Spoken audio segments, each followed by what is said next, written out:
बच्चे, आपका क्या नाम है? माई नेम इज़ ओजस्वी। अच्छा, कौन से सब्जेक्ट की अभी पढ़ाई कर रहे हो? हिंदी। हिंदी। पोयम पता है एक भी हिंदी की? यस। सुनाओ। हम भारत देश के बच्चे, हम हैं अपनी बात के सच्चे, हम नहीं किसी से डरते हैं, जो कहते वो करते हैं, हिंदू मुस्लिम सिख ईसाई, हम आपस में भाई भाई, भेदभाव से दूर रहकर सदा बड़ों का कहना सुनकर जीवन अपना सफल बनाकर देश का नाम हम करते हैं। वाह, वेरी गुड, शाबाश, बहुत अच्छे। बैठ जाओ। क्या नाम है बच्चे आपका? माई नेम इज़ आरा प्रकाश। ये बताओ कि फेवरेट टीचर कौन सी है? अनीता सिंह। अनीता सिंह। क्या पढ़ाती है अनीता मैम? हिंदी। हिंदी पढ़ाती है। तो चलिए, ये छोटे छोटे बच्चे हैं, यहाँ पर मैम भी है जो बच्चों को पढ़ा रही थी, उनसे चलकर भी हम सीधे बातचीत करेंगे और जानते हैं कि किस तरह से वो बच्चों को पढ़ा रही है। मैम, आपका क्या नाम है? अनीता सिंह। अनीता मैम, ये बताइए कि इन छोटे छोटे बच्चों को इतने डिसिप्लिन के साथ किस तरह से आप पढ़ा लेती हैं? यहाँ पर जो भी बच्चे आते हैं, बिल्कुल उन्हें लगता है कि वे माता पिता की शरण में आ रहे हैं, और जब तक से हम अपने बच्चों को अपनाएंगे नहीं, तब तक से हम उन्हें डिसिप्लिन नहीं सिखा सकते हैं। तो बच्चे हमारे पास आते हैं तो बिल्कुल फ्रेंडली मिलते हुए लगता है, हमें भी लगता है कि वे मेरे अपने बच्चे हैं, और इस भावना के साथ हम उन्हें पढ़ाते हैं तो वे हमारे साथ जुड़ ही जाते हैं। इसलिए वो बिना हिचक के हमारे साथ बने रहते हैं और पढ़ते हैं। आपकी योग्यता क्या है?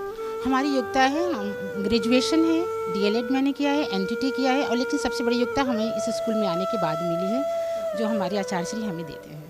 जी, कई जगह ऐसा देखा जाता है कि और भी स्कूलों में एक्टिविटीज़ तो होते हैं, पढ़ाई भी अच्छी होती है काफ़ी जगहों पर, लेकिन यहाँ पर अच्छी पढ़ाई के साथ साथ संस्कार, संस्कृति, अध्यात्म सब कुछ बच्चों को सिखाया जाता है। तो आप इस पर क्या कहेंगे कि नई शिक्षा और अध्यात्म को आप कैसे जोड़ करके बच्चों को पढ़ाती हैं? देखिए, हमारा जो विद्यालय है शुरू से ही संस्कारशील रहा है, और यहाँ पर जब जो भी आते हैं, गार्जियन भी आते हैं, तो ये मानते हैं कि यहाँ पे संस्कार की शिक्षा दी जाती है, और ये सही बात है कि यहाँ पे हम लोग संस्कार के द्वारा बच्चों को पढ़ाते हैं। हम लोग शिक्षा में संस्कार को डालते हैं, न कि हम लोग संस्कार में शिक्षा को डालते हैं। तो ये सबसे बड़ी खूबी है कि हमारे बच्चे संस्कार पहले ग्रहण करें, शिक्षा तो इनकी बाद में हो जाएगी, लेकिन जब तक से ये शिक्षा संस्कार से नहीं जुड़ेगी, तब तक से इनकी पढ़ाई अधूरी ही रहेगी। हमसे बातचीत करने के लिए आपका बहुत बहुत धन्यवाद। तो आप देख रहे थे कि ये हिंदी की मैम है और ये बच्चों को पढ़ा रही है, और इनका डिसिप्लिन तो आपने देख ही लिया है कि किस तरह से क्लास में मेरे एंट्री के साथ ही इन्होंने गुड मॉर्निंग कहा। तो अब बारी है इन बच्चों को बाय बाय करने की। बाय बाय बच्चों। तो अब हम पहुंच चुके हैं हॉस्टल में इस स्कूल के।